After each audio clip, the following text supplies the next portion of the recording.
बच्चों, let's read the question. The question is, a small bar starts sliding down an inclined plane forming an angle alpha with the horizontal. The friction coefficient depends on the distance x covered as k equals to ax. K is the friction coefficient जो x पर क्या कर रहा है, depend कर रहा है, where a is a constant. Find the distance covered by the bar till it stop. जब ये स्टॉप होती है तो कितनी डिस्टेंस ट्रेवल करेगी वो हमें कैलकुलेट करना है. And its maximum velocity over this distance, और इस डिस्टेंस के लिए उसकी जो मैक्सिमम वेलोसिटी होगी वो भी हमको क्या करना है, कैलकुलेट करना है. तो देखो, इस क्वेश्चन को सॉल्व करने के लिए हमारा जो की कॉन्सेप्ट रहेगा वो हमारा क्या रहेगा. सबसे पहले तो हम बनाएंगे एक फ्री बॉडी डायग्राम. ठीक है, फ्री बॉडी डायग्राम बना के हम उसमें क्या करेंगे, फोर्सेस को बैलेंस करेंगे. फोर्सेस को बैलेंस करके हम लगाते हैं न्यूटन का सेकेंड लॉ, जो हमसे क्या कहता है, जो हमसे कहता है कि जो एफ नेट होता है वो एम ए के क्या होता है, बराबर होता है. ठीक है, तो सपोज हमने मान लिया ये इंक्लाइन प्लेन है, मेरा एंगल जो हमें गिवन है वो अल्फा है, और यहाँ पर ये कोई बार रखा हुआ है. ठीक है, ये बार रखा हुआ है और ये हमारी एक्स एक्सिस है, ये इस पर नीचे की तरफ आ रहा है इस तरह से. ठीक है, अब देखो इस पर एक कितने फोर्सेस लगेंगे. एक तो लगेगा इसका वेट mg डाउनवर्ड. ठीक है, इस mg के दो कंपोनेंट हो जाएंगे. ये एंगल हो जाएगा अल्फा, तो ये हो जाएगा आपका mg cos अल्फा, और ये आपका हो जाएगा mg sin अल्फा. और मोशन के अपोजिट डायरेक्शन में क्या लगेगा, फ्रिक्शन फोर्स लगेगा एफ आर, और ऊपर की तरफ क्या लगेगा, आपका नॉर्मल रिएक्शन लगेगा एन. तो यहाँ से देखिए एन जो मेरा है वो बैलेंस हो रहा है mg cos अल्फा से, और हम जानते हैं कि एफ आर मैक्स की जो वैल्यू होती है that is equals to mu n, और म्यू को यहाँ बोल रखा है के, तो ये हो जाएगा के एन के बराबर, और एन बैलेंस हो रहा है mg cos अल्फा से, तो ये हो जाएगा के mg cos अल्फा. अब मोशन की डायरेक्शन में अगर मैं फोर्सेस को बैलेंस करूं तो देखिए मेरा जो mg sin अल्फा है वो बैलेंस हो रहा है फ्रिक्शन फोर्स से, और फ्रिक्शन फोर्स की वैल्यू हमारे पास कितनी आई है, के mg cos अल्फा. तो हो जाएगा माइनस नेट फोर्स जो होगा इस डायरेक्शन में हो जाएगा के mg cos अल्फा, जो मेरा किसके बराबर हो जाएगा, m a के बराबर हो जाएगा. ठीक है, नेट फोर्स जो होगा एक्स डायरेक्शन में वो हमारा ये हो गया, एम ए के बराबर हो गया. अब हम जानते हैं कि जो मेरा ए होता है वो हमारा क्या होता है, rate of change of velocity dv upon dt. अगर मैं इस इक्वेशन को ऊपर और नीचे dx और dx से मल्टीप्लाई और डिवाइड कर दूं तो देखो dx अपॉन dt क्या होती है, आपकी वेलोसिटी होती है. तो ए जो मेरा है वो क्या बन गया, v dv अपॉन dx. तो ए की वैल्यू मैं यहाँ पर ये पुट कर सकती हूँ.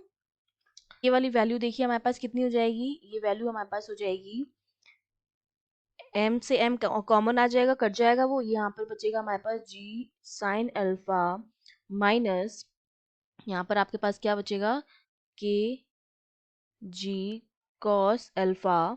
ठीक है, क्योंकि k जो मेरा है ax के बराबर है, तो अगर यहाँ मैं k की जगह ax भी पुट कर सकती हूँ, जो मेरा बराबर हो जाएगा v dv अपॉन dx. ये मैंने a की जगह लिख दिया, अब k की जगह मैं क्या लिख सकती हूँ, ax भी लिख सकती हूँ.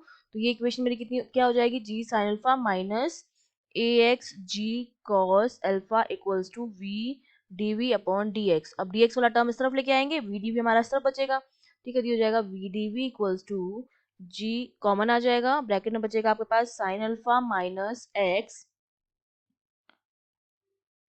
cos अल्फा, और ये हो जाएगा आपका dx. ठीक है, अब हम क्या कर देंगे, इसको इंटीग्रेट कर देते हैं.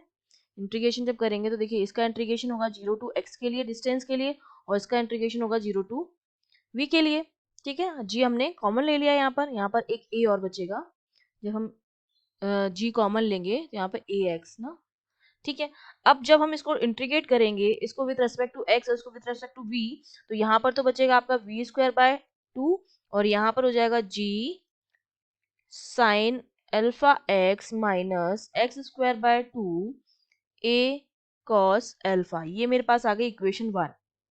ठीक है, अब इक्वेशन 1 में अगर v इक्वल्स टू 0 रखूं तो मेरे पास वैल्यू जो आएगी वो हमारे पास क्या आ जाएगी, x की जो वैल्यू आएगी हमारे पास from equation 1 v equals to 0 at either, तो हमारे पास क्या आ जाएगी, x की जो वैल्यू आ जाएगी वो या तो 0 आएगी, या x मेरा जो आएगा, x की दो वैल्यूज आएंगी, या 2 अपॉन a tan अल्फा के बराबर आएगा. ठीक है, अब डिस्टेंस जो है, हमें जो बार का मोशन दे रखा है वो यूनिडायरेक्शनल है.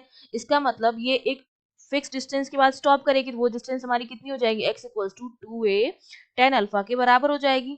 ठीक है, तो ये तो हमारी क्या आ गई, ट्रेवल डिस्टेंस आ गई है. अब अगर मुझे v max की वैल्यू निकालनी है तो मैक्सिमम वेलोसिटी के लिए ये वाला जो चीज है, ये वाली चीज जो है वो 0 होनी चाहिए, ठीक है। For v max d upon d x of sine alpha x minus x square upon 2 a cos alpha, ये वैल्यू होनी चाहिए 0, जिससे हमें एक्स की जो वैल्यू मिल जाती है वो हमें क्या मिल जाती है 1 अपॉन ए टेन अल्फा मिल जाती है यहाँ से, ठीक है। तो मैक्सिमम वेलोसिटी जो आएगी इस डिस्टेंस, वो किस डिस्टेंस पर होगी, वो इस डिस्टेंस पर होगी, ठीक है। हमारी जो मैक्सिमम वेलोसिटी होगी वो हमारी आएगी maximum velocity at this distance, ठीक है। और ये वैल्यू जो है x की जो वैल्यू है अगर मैं इक्वेशन 1 में पुट कर दूं तो मेरे पास v की वैल्यू आएगी, तो इसमें जब पुट करेंगे तो v मैक्स जो मेरे पास आएगा वो एक तो यहाँ पर v स्क्वायर है तो रूट लग जाएगा, 2 इस तरफ आ जाएगा, तो यहाँ से v मैक्स की जो वैल्यू आती है वो आती है g sine alpha tan alpha upon a, ये मेरे पास v मैक्स की वैल्यू आ जाती है। तो हमारे पास हमने डिस्टेंस जितनी ट्रेवल की वो भी निकाल दी हमने और मैक्सिमम वेलोसिटी भी निकाल दी है। I hope you understood well, all the best.